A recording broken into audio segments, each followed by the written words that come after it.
Hey everyone, welcome back. Ready for another deep dive? Always. Okay, cool. Today we're looking into some claims about government deception. Oh, wow. Yeah, specifically focusing on the IRS Okay. and their communication tactics. We've got a source here that dives into this idea of think and act locally. Interesting. So we'll kind of see how these claims might play out in your local community, Right. Makes you think twice about things, right? Definitely. All right, so jumping right in this source makes some bold claims about the IRS using language Oh. to mislead people, specifically legal terms. Yeah, I saw that. IRS Lies, I think they even called it. Oh, yeah. Yeah, they did. It definitely grabs your attention, right? For sure. So they give these specific examples like how the legal definition of something as basic as buildings might be totally different than what you and I think of as a building, Oh, yeah. This got me thinking, could this mess with local zoning laws or property taxes? What do you think? Oh, absolutely. That's a fantastic point. Yeah. And it shows why thinking about this think and act locally thing is so important. Right. Even at the local level, just getting these little details of legal language can be super important. Yeah. Imagine breaking a local rule just because you thought a word meant something else. Oh, gosh, yeah. Nobody wants to be in that situation. Nope. The source also claims that the IRS might only be aiming its publications at taxpayers, which makes me wonder who even counts as a taxpayer in the eyes of the IRS. You know what I mean? Right. So according to the Internal Revenue Code, or IRC, Yeah. a taxpayer is any person subject to any internal revenue tax. Okay. And actually, the source highlights a court case, Oh, really? Economy, Plumbing, and Heating, the United States, which says that revenue laws are only for taxpayers, not for non-taxpayers. So that definition seems pretty broad. But the source says the IRS might be using it more selectively, Yeah. Maybe leaving out certain people or groups from getting important information. If you're not a taxpayer, as they define it, do you even have to pay attention to what they say? That's where it gets tricky. And this is a great example of how this think and act locally idea comes in. Right. Because even if the IRS has a narrow view of taxpayer, your state or local government might see it differently. Right. And that could totally change your responsibilities. So you're saying there could be a clash between federal and local rules? Exactly. Oh, man, that sounds like a recipe for confusion, Yeah. especially for just average people trying to figure out their obligations. Absolutely. And that's exactly why it's so important to know not just the federal rules, but also the ones in your own area. The source's whole IRS lies thing might sound a little dramatic, Yeah. but it makes a good point. We've got to understand how language can be used, Right. whether on purpose or not, Yeah. to kind of change how we see the law. That's true. Okay, so this is getting more and more interesting. The source goes on to list these specific IRS lies. Okay. And a few really stood out to me. The ones about employment taxes. Oh, yeah. And wages. It claims the IRS has this super specific legal meaning for wages that could leave out certain types of income. What's the deal with that? So the source points out that the way the IRC defines wages might surprise people. Okay. It has these 5 categories of people whose income is called wages. Okay. There's federal and some state employees, people working in U.S. territories, Got ya. U.S. citizens who have filled out a W-4, Okay. and non-citizens working in the U.S. So wait, if you're not in one of those groups, your income might not be wages to the IRS? Right. That sounds like it could really change things, especially for local businesses and their employees. That's exactly the point the source is making. Wow. It claims that this narrow definition of wages could make it so paying workers in cash isn't illegal. What? Even with what the IRS usually said. Exactly. Of course, this is a tricky legal thing, and we're not giving legal advice or anything. Right, of course. But it's definitely interesting to think about, especially with this think and act locally angle. Yeah, for sure. You always want to make sure you're following the rules, both federal and local. Absolutely. And speaking of legal stuff, the source also says that the IRS can't legally make people pay taxes Okay. if they don't file tax returns, or if there aren't any information returns filed against them. Interesting. It even suggests that the IRS might try to get around this by, falsely listing people as corporations in their database. Oh, wow. That's a pretty serious accusation. Right. It makes you think about due process and if people's rights are being violated even at the local level. Absolutely. What the source is implying is that the IRS might be overstepping its boundaries. Right. And that's something everyone should be aware of, no matter where they live or what their tax situation is. This is getting intense. So we've got potentially misleading language questions about who's a taxpayer and even concerns about the IRS doing too much. Yeah. It feels like there's so much to unpack here and even more to think about when it comes to how this might affect us in our own communities. Definitely. And that's where we'll pick up in the next part of our deep dive. Can't wait. We'll delve deeper into some of these specific IRS lies and explore some potential solutions. Awesome. I'm ready for it. See you then. This whole discussion about IRS lies and loopholes really gets you thinking. Oh, yeah. Like, what happens if you misunderstand this stuff, especially when it's about taxes? It's true. It's not just about knowing the law, but also how it actually works in real life. Right. Like, remember that example about paying workers in cash? Yeah. The source made it seem like if your workers aren't officially employees to the IRS, then you might be in the clear. But can you imagine the chaos if every small business owner in town just ran with that without thinking about local rules? Totally. That would be a mess. It shows why this whole think and act locally thing is so important. It's not enough to just get the federal tax laws. You need to know how they work in your specific state and town, too. So what you're saying is local rules could have their own little quirks when it comes to things like jobs and taxes. Exactly. And those tiny differences can really affect your rights and responsibilities. Gotcha. Whether you're a business owner, an employee, or just a resident. Okay, so let's say you're running a small business in your town. What are some practical steps you could take to really think and act locally with all this legal stuff? Well, a good place to start is by checking out what's available locally. Your city or county probably has departments specifically for business licenses and rules. Right. They can give you advice that's tailored to your area. Oh, okay, cool. So you can understand the specific requirements and what's expected of you. That makes sense. What about getting legal help? Should small business owners even think about talking to a lawyer about this stuff? It's never a bad idea to get professional advice when you're dealing with complicated regulations, especially with taxes and employment.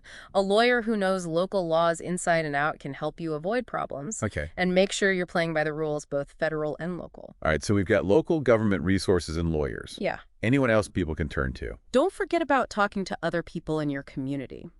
Networking with other business owners, maybe joining local business groups, can give you really valuable insights and firsthand experiences that you won't find in a book or on a website. That's true. Sometimes hearing from people who have been there and done that is the best way to learn. For sure. And it goes back to this idea that thinking and acting locally isn't just about staying out of trouble. Right. It's about building a community and sharing knowledge. I like that. Supporting each other and figuring things out together. Yeah, that's a great perspective. It's about building a community that's more informed and empowered. Exactly. So shifting gears a bit, the source also mentions this idea that the government might be using tricky language on purpose to get more power. This brings us back to the whole trust thing, or lack of trust between people and the government. That's a really interesting point. And it's not just about the IRS.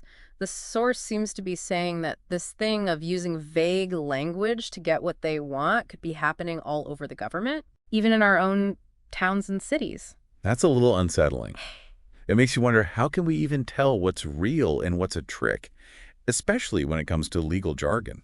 It's a valid concern, and it shows why it's important to think critically and be a little skeptical.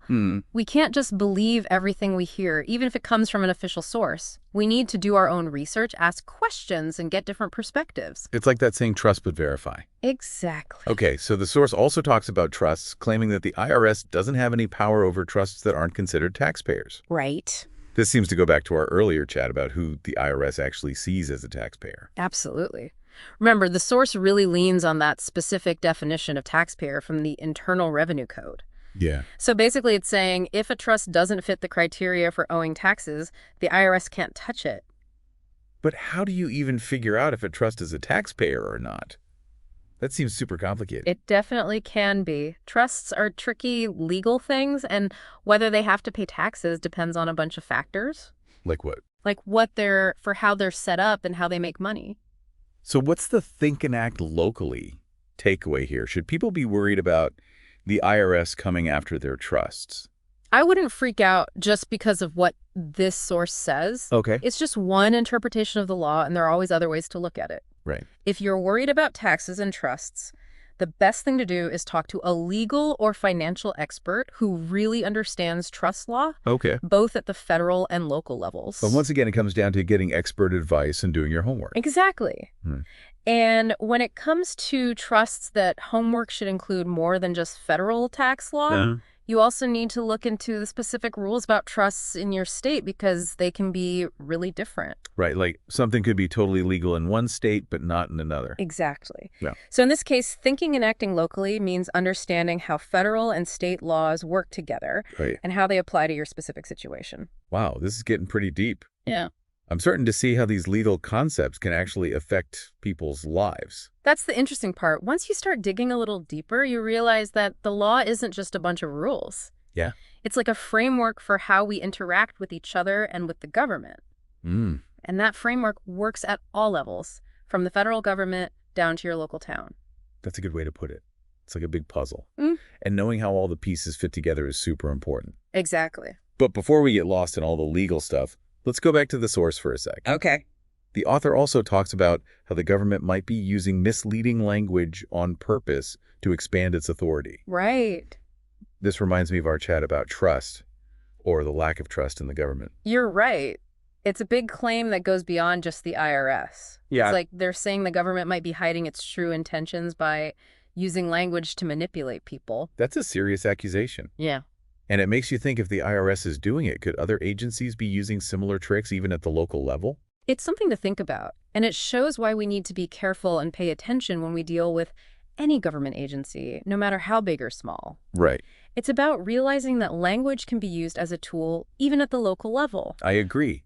It reminds us that we can't just passively take in information, even if it seems like it's coming from a reliable source. Yeah. We have to be active, think for ourselves, ask questions, and get different viewpoints. Exactly. It's about empowering ourselves with knowledge and using that knowledge to navigate these systems. It's about realizing that thinking and acting locally isn't just a saying. It's a way of thinking that can help us understand and engage with the world around us. That's a great way to put it. Speaking of understanding, let's go back to a key point from the source. This idea that the IRS is only focused on taxpayers. Okay.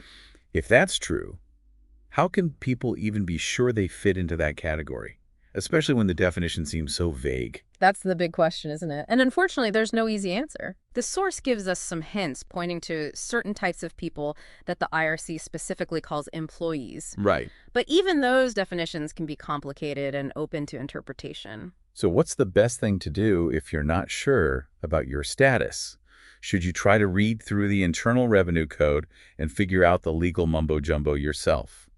Well, some people might find that helpful, but it's not always the easiest or most reliable way to go. Legal language can be really dense and confusing, even for experts. So should you just get professional advice then? Exactly. If you're really worried about your taxes or whether the IRS sees you as a taxpayer, the best thing to do is talk to a tax professional. Yeah, that makes sense. They can walk you through the legal stuff and help you figure out the best thing to do based on your situation. Exactly. And that's where thinking and acting locally comes full circle. By getting advice from a local tax expert, you're making sure you're getting guidance that's specific to the laws and rules in your area. Right, because what works in one place might not work somewhere else. Exactly. So it's all about recognizing that even within the big national system, those local details can really matter. It all comes back to being an informed and engaged citizen. It's not just about getting the big picture, but also zooming in on the things that affect us in our own lives and communities. Absolutely. Okay, so we've covered a lot in this part of our deep dive, from those IRS lies to the ins and outs of trusts and taxpayer status. Yeah, a lot of information. And through it all, we've talked about how important it is to get expert advice and do your research, especially when dealing with taxes and legal stuff. Right. Always good to be prepared. Welcome back, everyone. We're wrapping up our deep dives today, looking at these claims of government deception, especially with the IRS. It's been quite a journey. It has. We've talked about misleading language, tricky trusts, who's a taxpayer and who isn't. Right. A lot to think about. So much. But now I'm curious, what's the source's big takeaway? Where does all this lead us? Well, the source ends by suggesting a couple of things the government could do. Okay. One is that they could just give us clearer information, using plain language that everyone can understand. Makes sense. And the other suggestion is passing laws that directly protect people's rights in these areas. Seems pretty straightforward. Why aren't they doing that already? Well, that's where the source gets a little cynical. Uh-oh. It says the government might actually like things the way they are, Really? even if it means keeping people confused. It suggests that if the government was totally open about its power to tax, it could lead to people just not paying their taxes. Maybe Wow. even causing unrest and stuff. Are they saying the government is keeping us in the dark on purpose, so we'll just pay up and not ask questions? It kind of seems that way. Yeah. And it goes back to what we talked about before about Yeah. trust and the government maybe overstepping its bounds. The source is basically telling us to be more skeptical, Yeah. to not just believe what we're told, but to really dig in and understand the system. So it's not just think and act locally, it's think critically and act informed, too. Exactly. The source wants people to be engaged and informed citizens, Mhm. people who know their rights and responsibilities and who hold the government accountable. And that starts locally. We can't just sit around and wait for the federal government to change. Right. We have to be active in our communities and fight for policies that protect us. This has been such an eye-opening conversation. It feels like I see these legal concepts in a whole new light now. Yeah. You know how they can actually affect people's lives? I'm glad to hear that. And remember, knowledge is power. That's true. The more you understand about how the government communicates and the tricks of legal language, Right. the better you can protect yourself and navigate this stuff with confidence. So for everyone listening, what are some things they can do to think and act locally and become more informed? There are tons of resources out there, both online and in your community. You can start by researching your local laws, Okay. going to city council meetings, and getting involved with groups that are working on things you care about. Right. Even small actions can make a difference. I love that. Well, this has been fantastic. Thanks for joining us on this deep dive. My pleasure. We hope it's been informative and maybe even a little empowering. Absolutely. Keep those brains working and keep diving deep, folks. We'll see you next time.